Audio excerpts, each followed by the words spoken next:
Hi guys, I'm Mike. And I'm Stephen. And this is F1 Fanatics.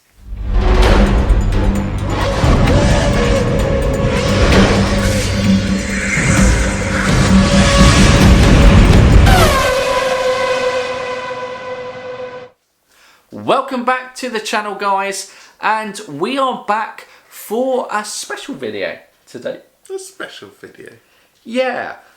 Special couple of videos coming out. So today you've clicked on this because you're a Lando Norris fan or you're just interested in what we have to say about Lando Norris. It is, of course, Last Lap Lando and the story so far. So we might turn this into a series, but we're definitely doing two over the next couple of days. Today on Lando Norris, tomorrow on George Russell, where we kind of look at their kind of careers today, a kind of quick brief look at, what they achieved in their junior careers and, what they've achieved in Formula 1 so far. Yeah. And just kind of a chat, because obviously Lando is certainly one of those drivers who has started off the 2020 season very well, and this seemed a pretty good time to kind of talk about his career today.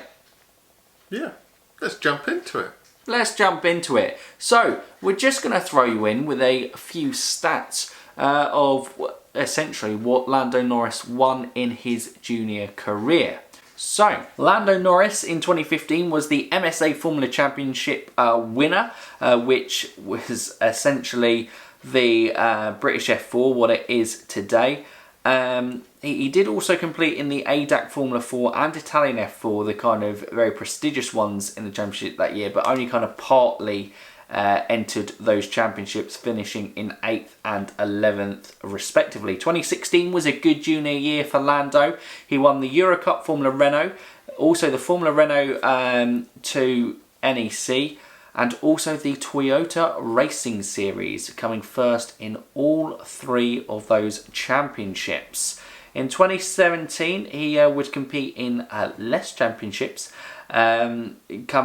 winning the FIA Formula 3 European Championship, coming second in the Macau Grand Prix, and in the FIA Formula 2 Championship he had two kind of rounds out there, finishing 25th in the championship. But obviously that was in setup ready for the next season, which he would race for Carlin in the FIA Formula 2, and he would come second to that in that season to the driver who we're covering tomorrow, which is George Russell, but ahead of Red Bull driver Alexander Albon. So obviously you can see there he was incredibly successful in his junior career, and I think that's important. And what's also important for Lando is he's actually very experienced by the time that he got to Formula 1. Yeah. Because, just looking at his 2016 season, again, he competed in 5 series. And won 3 of them. Yeah, which is crazy. Some of the series, like the FIA Formula 3 European Championship, he only had 3 races that year. But, it's still, he's very good at getting experience, and it happened in European F3, and it happened in F2 as well. The previous season before competing there, he got experience with that car.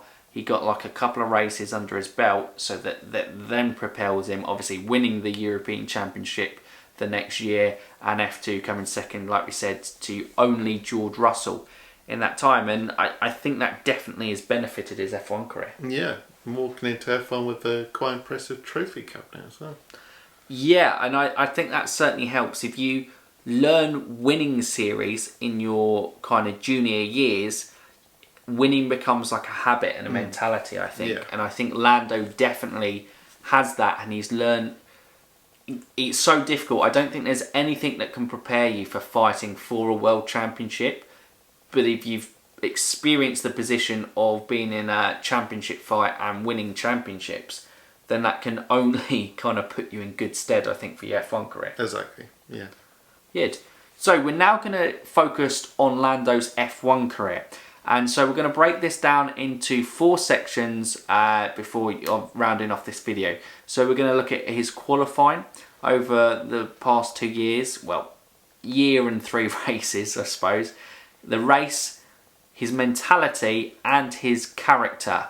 in terms of what he brings to F1 that's something different. And then obviously we'll just leave a conclusion and ask what you guys think of Lando Norris on that one. So qualifying, I'll start with you, Stephen. Obviously, he beat his teammate 11-10 in qualifying last year in 2019 and beating his qualifying currently 2-1 in the season. What do you make of Lando's qualifying?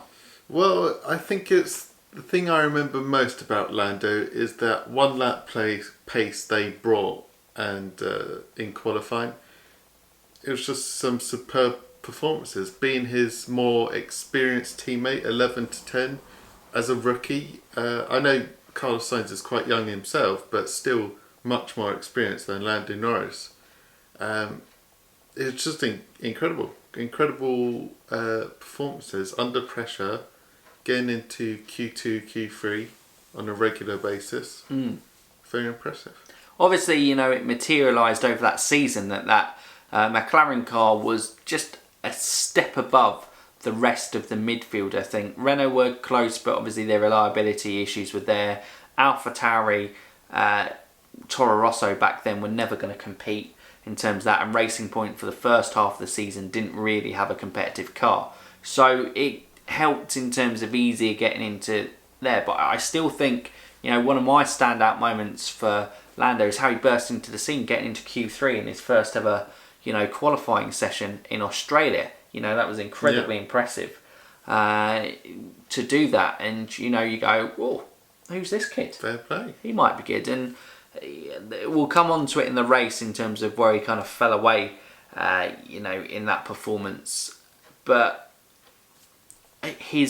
you're right, his one lap pace is incredibly impressive, and he sometimes used that to his benefit, Austria this year, within a race as well. But, he seems to be able to get himself into this zone very well and be able to deliver a lap when he needs to most. And I think it probably comes from, we see his interviews. I mean, this stretches a little bit into his character section, but when I see him in interviews, if he hasn't had a qualifying, he's quite critical of himself, isn't he? He's not one to hide away from the blame, because I think straight after, well, we'll come on to it with race results being Hungary. That's how I just remember most recently. He was the first one to go, that was my fault. That poor performance was my fault, yeah. Yeah, and I just think that can either go one of two ways, and you can beat yourself up, be your own worst enemy, and get yourself in your head. But that seems to be like a motivator in just, he has this incredible, I think, self-awareness of where he's at a driver and where he needs to improve. And people might be saying, that was a great performance, Lando, and he'll be like going, no, it wasn't. I could have got more. Because he knows what he can do better, which I think is a fantastic trait to have, and that has certainly benefited him in his qualifying. Yeah. But we'll move on to race. Race, he didn't beat his teammate over the course of the season in the head-to-head with Carlos Sainz, and I think the championship gap in the end in points was 96 to 48 with Lando Norris. But obviously there were a couple of retirements in there. Spa's the most notable one in terms of retiring. Ironically, just before the last lap, or I think he did cross the line to start the last lap and then pull over to the side. And,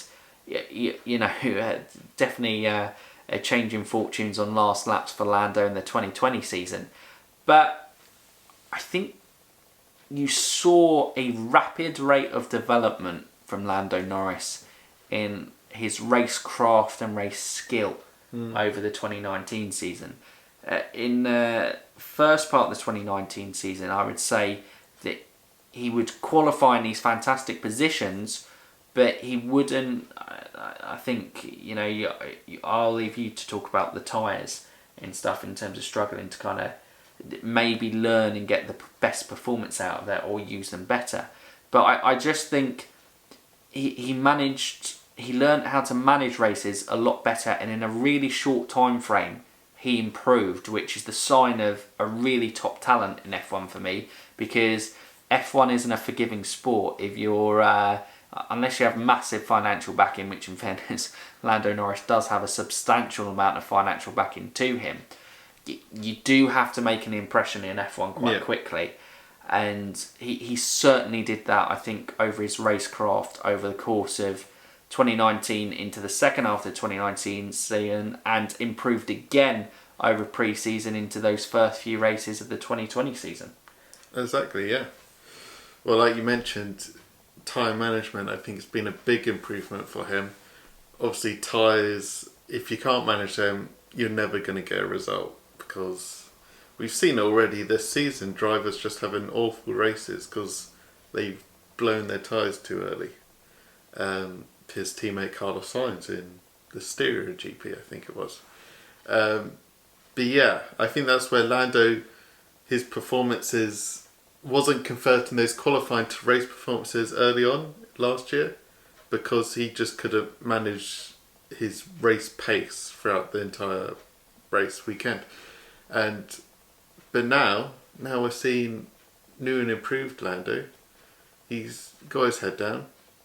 He's improved. He's learnt some lessons, and he's got fortunate at the latter ends of the races because of incidents. But he's put himself in that position where he's been able to benefit from those incidents. I think that's a skill in itself, actually, because multiple F1 drivers over their careers have been in positions to take advantage of, a certain set of events that have fallen into place for them to gain a great result. So we'll use the Austria Grand Prix for this. So obviously, Lando needed that 5-second penalty from Lewis Hamilton to stand a chance of getting on the podium, and once it then came in, he then produced under an immense amount of pressure, one lap flat out at the end of the race. He needed to produce a perfect lap to get his time gap in between that 5 seconds of Lewis Hamilton, and he delivered. And I think that is, we'll come into that, I think, on his mentality front. But yeah, that is a fantastic skill. And I also think in his race, just to finish off this section, his overtaking and on-track battles and defending, I think, is really good. Yeah. I think he is definitely one of the best guys who have come through recently on that element, because he's respectful, he allows rooms. Very rarely, I mean, to date, I can't really remember any incidents of Lando Norris coming into contact with anyone.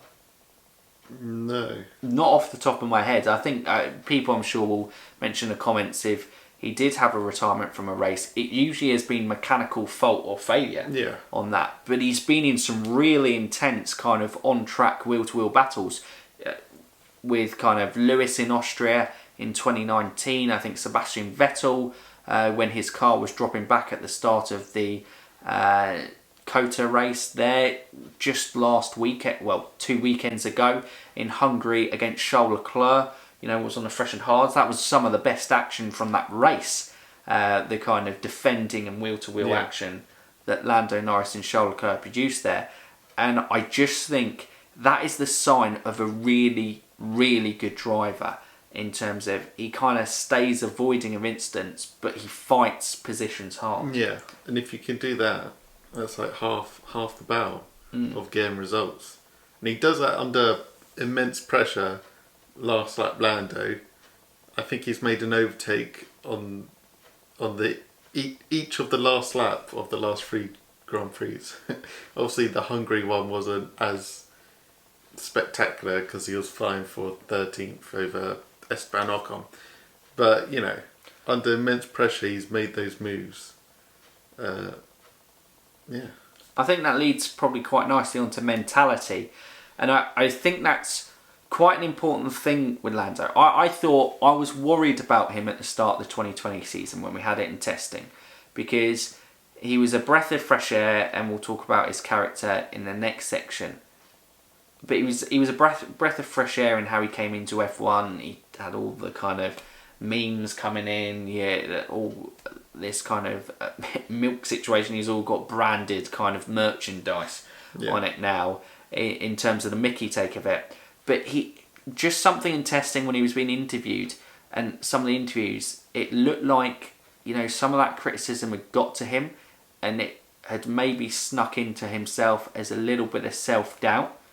But the first 3 races of the season in 2020 has certainly signified to me that is not the case. Yeah. He has this kind of ability to switch off from just being himself, having fun, being on Twitch and streaming games, and just being a young guy, being very similar to people of his age,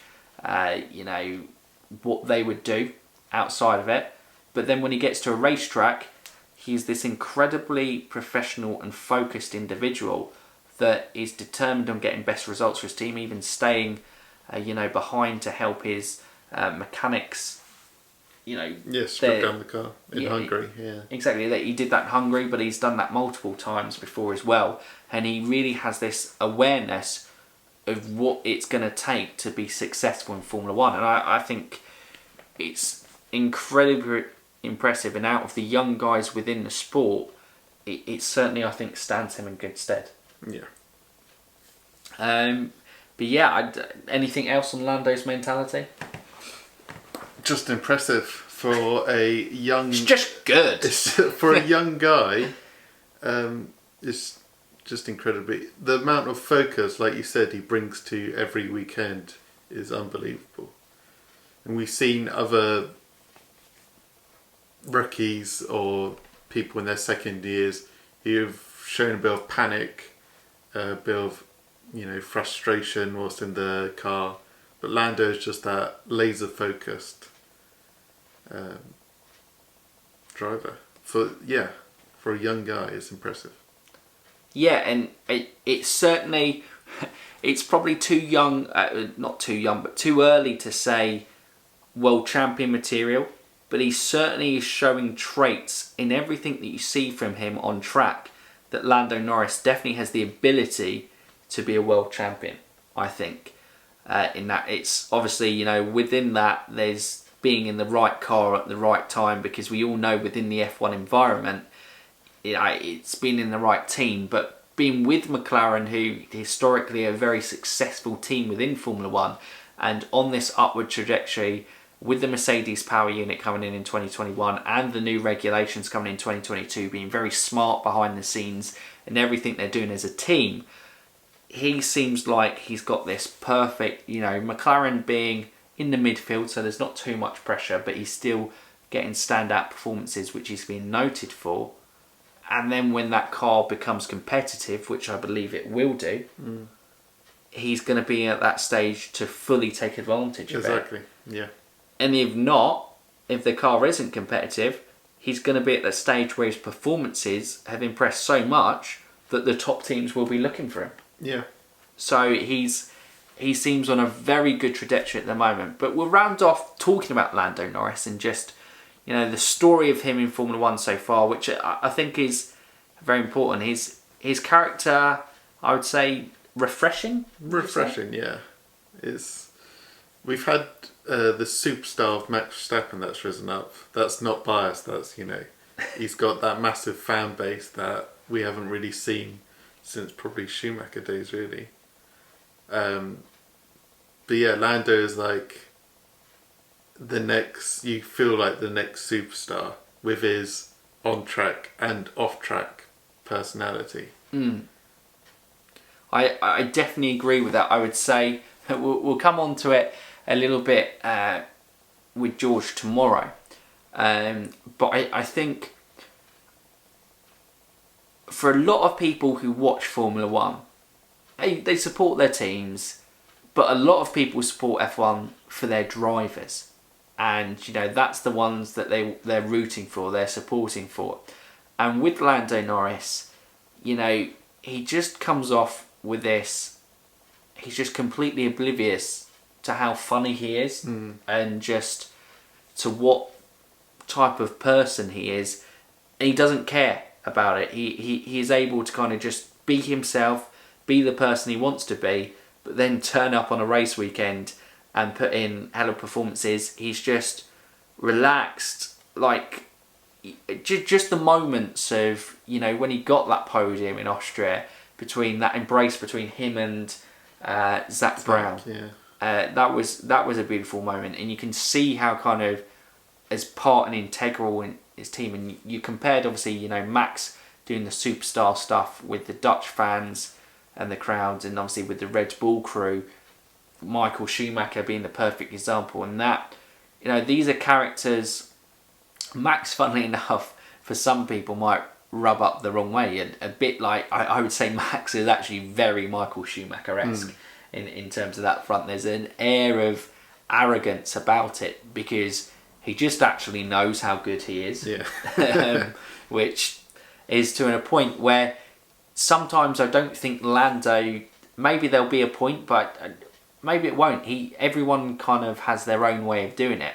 But I don't think Lando understands how good an F1 driver he is at this stage. And admittedly, that's what's good. He always thinks he can be better, which is only going to stand him in state. But he's brought a whole new wave of fans into sport in a different way. Exactly.